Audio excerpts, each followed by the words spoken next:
Paper 73, The Garden of Eden, Part 1 of 2, based on the Urantia Book, Paper 73. The cultural decadence and spiritual poverty resulting from the Caligastia downfall and consequent social confusion had little effect on the physical or biologic status of the Urantia peoples. Organic evolution proceeded apace, quite regardless of the cultural and moral setback which so swiftly followed the disaffection of Caligastia and Delagastia. And there came a time in the planetary history, almost 40,000 years ago, when the life carriers on duty took note that, from a purely biologic standpoint, the development progress of the Urantia races was nearing its apex. The Melchizedek receivers, concurring in this opinion, readily agreed to join the life carriers in a petition to the Most Highs of Urantia, asking that Urantia be inspected with a view to authorizing the dispatch of biologic uplifters, a material son and daughter. This request was addressed to the Most Highs of Urantia because they had exercised direct jurisdiction over many of Urantia's affairs ever since Caligastia's downfall and the temporary vacation of authority on Jerusalem. Tabermantia, sovereign supervisor of the series of decimal or experimental worlds, came to inspect the planet and, after his survey of racial progress, duly recommended that Urantia be granted material sons.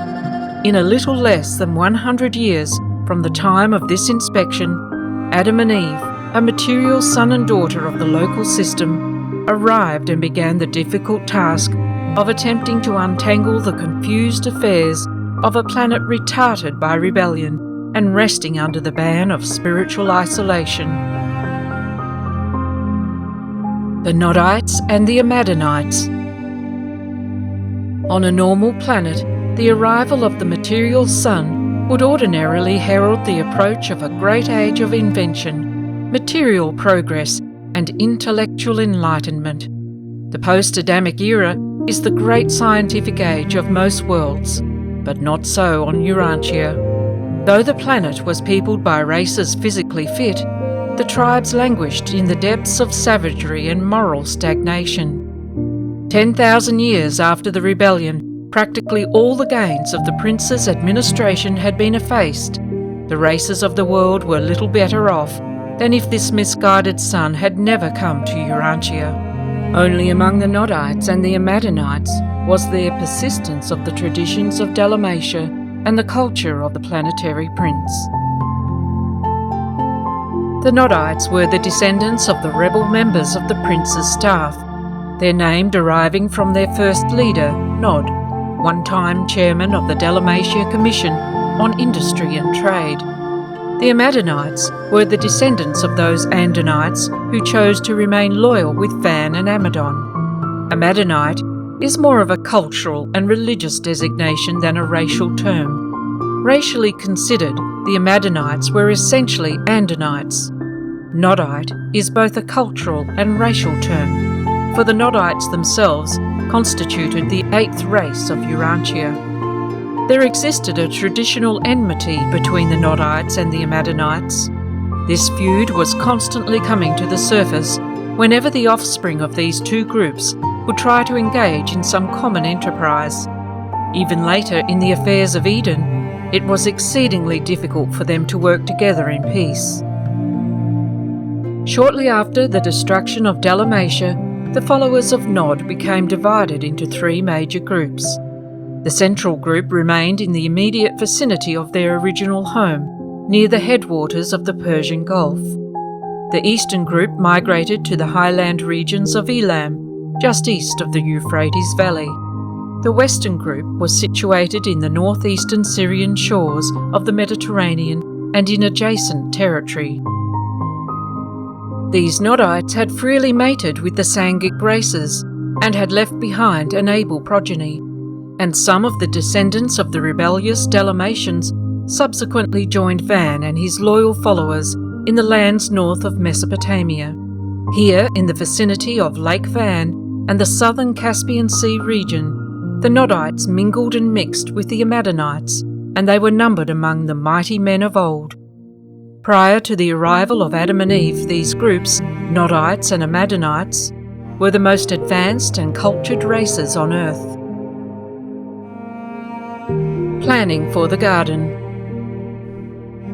For almost 100 years prior to Tabermancher's inspection, Van and his associates, from their highland quarters of world ethics and culture, had been preaching the advent of a promised Son of God, a racial uplifter, a teacher of truth, and the worthy successor of the traitorous Caligastia.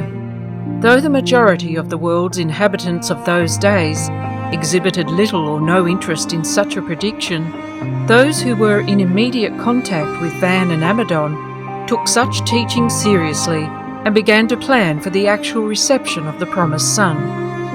Van told his nearest associates the story of the material sons on Jerusalem, what he had known of them before ever he came to Urantia. He well knew that these Adamic sons always lived in simple but charming garden homes and proposed, 83 years before the arrival of Adam and Eve, that they devote themselves to the proclamation of their advent and to the preparation of a garden home for their reception.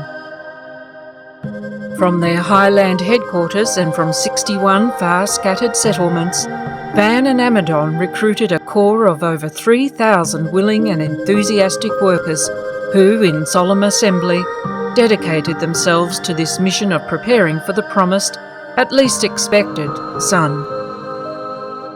Van divided his volunteers into 100 companies, with a captain over each and an associate who served on his personal staff as a liaison officer, keeping Amadon as his own associate. These commissions all began in earnest their preliminary work, and the committee on location for the garden sallied forth in search of the ideal spot. Although Caligastia and Delegastia had been deprived of much of their power for evil, they did everything possible to frustrate and hamper the work of preparing the garden. But their evil machinations were largely offset by the faithful activities of the almost 10,000 loyal Midway creatures who so tirelessly laboured to advance the enterprise. The garden site. The Committee on Location was absent for almost 3 years. It reported favourably concerning 3 possible locations. The first was an island in the Persian Gulf. The second, the river location subsequently occupied as the second garden. The third, a long narrow peninsula, almost an island, projecting westward from the eastern shores of the Mediterranean Sea. The committee almost unanimously favoured the third selection. This site was chosen, and 2 years were occupied in transferring the world's cultural headquarters, including the Tree of Life, to this Mediterranean peninsula. All but a single group of the peninsula dwellers peacefully vacated when Van and his company arrived. This Mediterranean peninsula had a salubrious climate and an equable temperature. This stabilised weather was due to the encircling mountains and to the fact that this area was virtually an island in an inland sea. While it rained copiously on the surrounding highlands, it seldom rained in Eden proper, but each night, from the extensive network of artificial irrigation channels, a mist would go up to refresh the vegetation of the garden. The coastline of this landmass was considerably elevated, and the neck connecting with the mainland was only 27 miles wide at the narrowest point. The great river that watered the garden came down from the higher lands of the peninsula and flowed east through the peninsula neck to the mainland, and thence across to the lowlands of Mesopotamia to the sea beyond.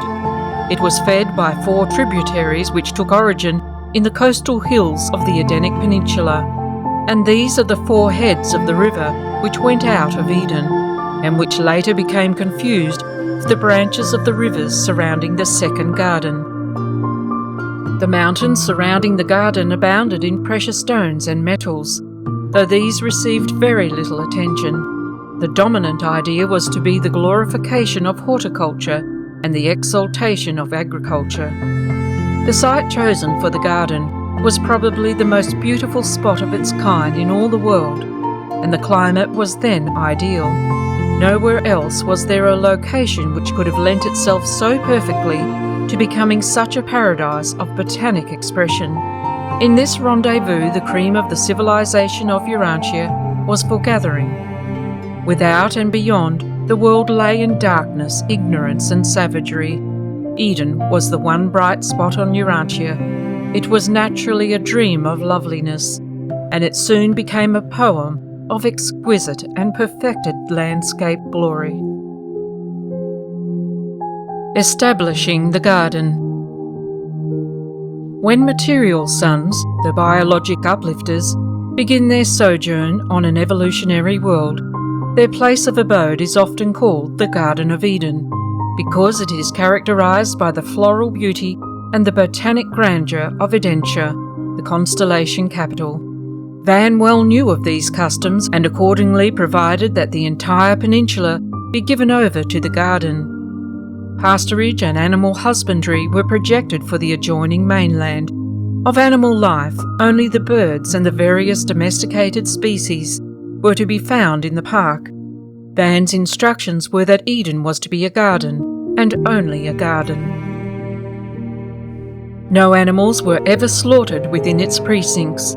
All flesh eaten by the garden workers throughout all the years of construction was brought in from the herds maintained under guard on the mainland.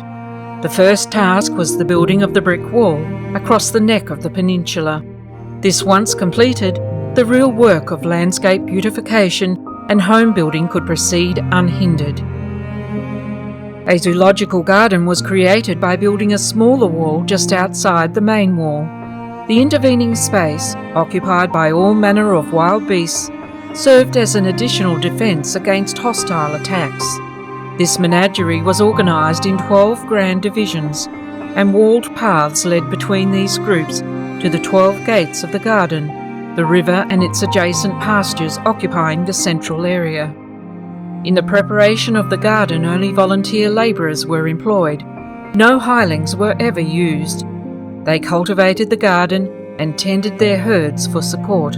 Contributions of food were also received from nearby believers, and this great enterprise was carried through to completion in spite of the difficulties attendant upon the confused status of the world during these troublous times. But it was a cause for great disappointment when Van, not knowing how soon the expected son and daughter might come, suggested that the younger generation also be trained in the work of carrying on the enterprise in case their arrival should be delayed.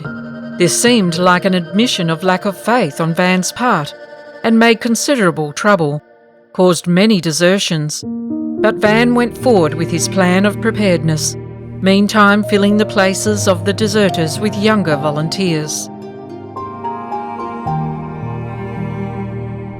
Continuing in Paper 73, The Garden of Eden, Part 2 of 2.